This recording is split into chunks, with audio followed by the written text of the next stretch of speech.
दोस्तों, भारत और रशिया की दोस्ती कोई नई बात नहीं है। यह रिश्ता उतना ही पुराना और भरोसेमंद है जितना गांव के दो जिगरी यारों का होता है, जो सुख दुख में हमेशा साथ खड़े रहते हैं। दुनिया की बदलती सियासत और व्यापारिक हालातों के बीच यह दोस्ती हर बार नई मजबूती के साथ सामने आती है। आज की कहानी भी इसी रिश्ते की नई कड़ी है। 2 साल पहले की बात है, जब हमारे विदेश मंत्री एस जयशंकर रशिया के दौरे पर गए थे। तब उन्होंने रशिया से बिल्कुल सीधे और सरल तरीके से बात की, जैसे गांव का व्यापारी मंडी में अपना सामान बेचने की बात करता है। बोले, देखो दोस्त, ये जो सामान है इसे भारत से मंगवाना शुरू करो, इससे हमें भी तुम्हारे बाजार में घुसने का मौका मिलेगा।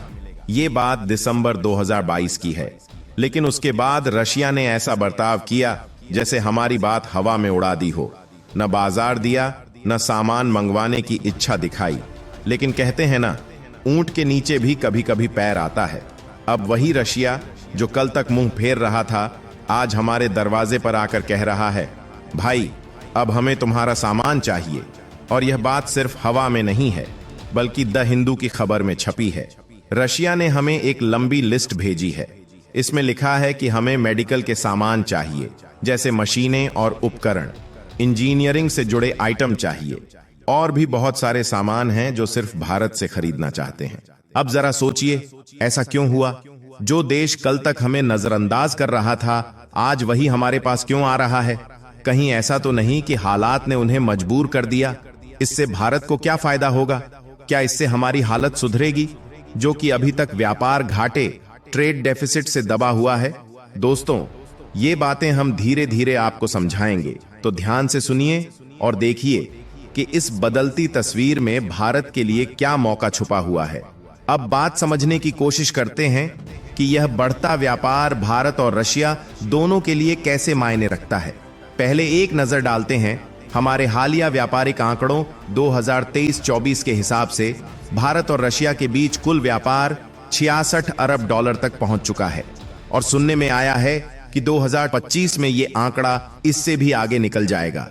अब यह संख्या किसी साधारण बात की तरफ इशारा नहीं करती, क्योंकि पिछले 5 सालों में हमारा व्यापार 5 गुना बढ़ा है। सोचिए, एक किसान जिस जमीन से पहले 10 बोरी अनाज उपजाता था, अब उसी से 50 बोरी निकाल रहा है। ऐसा ही है यह उछाल। और आज रशिया भारत का चौथा सबसे बड़ा व्यापारिक साझेदार बन चुका है। कुल व्यापार 65.7 अरब डॉलर का है, लेकिन इसमें एक दिलचस्प बात छिपी है। हमारा आयात इंपोर्ट तो 61 अरब डॉलर तक पहुंच गया है, लेकिन निर्यात एक्सपोर्ट केवल 4 अरब डॉलर पर अटका हुआ है। अब इस बढ़े हुए व्यापार के पीछे की बड़ी वजह क्या है? इसका जवाब आपको तेल के कुएं से मिलेगा। रशिया अब भारत का सबसे बड़ा क्रूड ऑयल सप्लायर बन चुका है। हमारे तेल मंत्री हरदीप सिंह पुरी जी ने हाल ही में बताया कि भारत की 35% से ज्यादा तेल की जरूरत सिर्फ रशिया से पूरी हो रही है। अब जरा इस पर गौर करें। 2021-22 में रशिया से आयात काफी स्थिर था, लेकिन जैसे ही रशिया ने डिस्काउंट देना शुरू किया, एक किसान के खेत में बाढ़ आ जाने जैसी स्थिति हो गई। आज भारत का लगभग 40% तेल रशिया से आता है। और तेल ही क्यों, कोकिंग कोल, खाद, फर्टिलाइजर्स और कई जरूरी चीजें भी अब रशिया से ही मंगाई जा रही हैं। यह बदलाव इतना बड़ा है कि इसे नजरअंदाज करना मुश्किल है। जैसे खेत में पानी की सही व्यवस्था से फसल लहलहा उठती है, वैसे ही इस सस्ते तेल ने हमारी अर्थव्यवस्था में नई जान डाल दी है। लेकिन यहां सोचने की बात यह है कि क्या यह व्यापार संतुलित है? हमारे निर्यात का आंकड़ा तो बहुत छोटा है। तो अब सवाल उठता है, इस असंतुलन को कैसे ठीक किया जाए? अब सोचिए दोस्तों, जब रशिया भारत से भारी मात्रा में आयात कर रहा है, तो ऐसा क्यों हो रहा है? बात साफ है, रशिया को अपने जरूरतों का हल भारत में दिखाई दे रहा है। इसके अलावा वेटरनरी साइंस के उपकरण, शुगर केन से बने एथनॉल, टॉफिन, मॉल्ट बियर और विभिन्न प्रकार के आभूषण जैसे गोल्ड, सिल्वर और प्लैटिनम की भी डिमांड की गई है। रशिया की इस मांग ने यह तो साफ कर दिया है कि भारत की उत्पादक क्षमता अब उनकी जरूरत बन चुकी है। लेकिन क्या यह हमारी तरफ से निर्यात को बढ़ाने का सही मौका है? और क्या भारत इस मौके का सही तरीके से फायदा उठा पाएगा? दोस्तों, यह नया आयात का सिलसिला हमारे व्यापार घाटे को कैसे प्रभावित कर सकता है और इसमें भारत की रणनीति क्या होनी चाहिए। जैसे ही रशिया ने भारत को अपनी यह लंबी चौड़ी लिस्ट भेजी, भारत में तुरंत हलचल मच गई।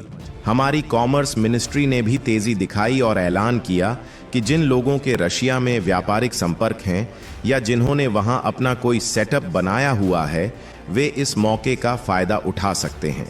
उन्हें रशियन मार्केट में आसानी से एंट्री करने की अनुमति दी गई। अब इससे भारत को कई बड़े फायदे होंगे। सबसे पहला फायदा, हमारे निर्यात एक्सपोर्ट्स में जबरदस्त उछाल आएगा। यह तो आप जानते ही हैं कि हमारे मर्चेंडाइज एक्सपोर्ट्स अब तक सीमित रहे हैं, लेकिन अगर हमें रशियन बाजार तक सीधी पहुंच मिलती है तो यह हमारे लिए किसी वरदान से कम नहीं होगा। लेकिन इस पूरे व्यापार में एक गहरी समस्या छुपी है।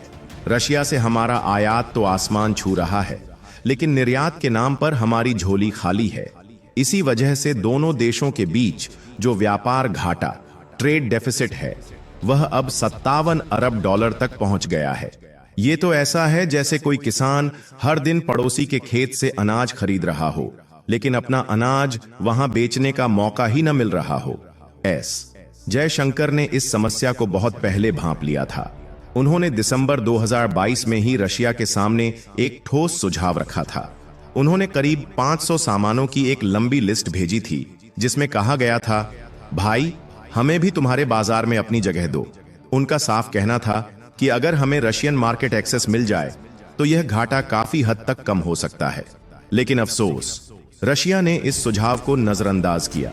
बात आगे बढ़ने के बजाय वहीं अटक गई। इतना ही नहीं, कुछ महीने पहले भी जयशंकर ने इस मुद्दे पर फिर जोर दिया, लेकिन स्थिति जस की तस बनी रही। यहां तक कि FTA फ्री ट्रेड एग्रीमेंट की बात भी कई बार उठी, ताकि भारत को रशियन बाजार में सीधे पहुंच मिल सके। और अब कहानी में मोड़ आया है। हाल ही में रशिया ने भारत से आयात की एक लंबी लिस्ट भेजी है।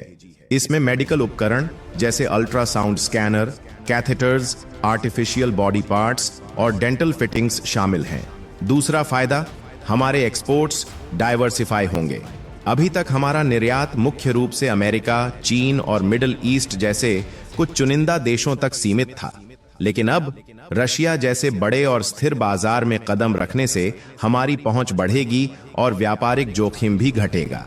तीसरा और सबसे अहम, जो हमारा व्यापार घाटा, ट्रेड डेफिसिट 57 अरब डॉलर तक पहुंच चुका है, उसमें कमी आएगी।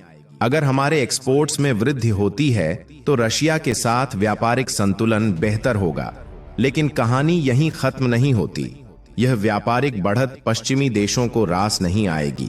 वे पहले से ही भारत और रशिया के बीच बढ़ते व्यापार को लेकर असहज हैं, और अब जब दोनों देशों के बीच 3 प्रमुख मार्ग पूरी तरह सक्रिय हो चुके हैं, तो व्यापार को रोकना और भी मुश्किल होगा। पहला रास्ता स्वेज नहर, दूसरा international north south transport corridor, और तीसरा हाल ही में चालू हुआ चेन्नई व्लादिवोस्तोक कॉरिडोर। यह तीसरा कॉरिडोर, जो लगभग 1.5 महीने पहले आधिकारिक रूप से शुरू हुआ, भारत और रशिया के बीच व्यापार को तेज और आसान बनाएगा। यह भारत के लिए न केवल आर्थिक दृष्टि से बल्कि रणनीतिक दृष्टि से भी बहुत बड़ा मौका है। आने वाले समय में यह देखना दिलचस्प होगा कि भारत इन अवसरों का कितना लाभ उठाता है। आपकी क्या राय है? हमें नीचे कमेंट में जरूर बताएं।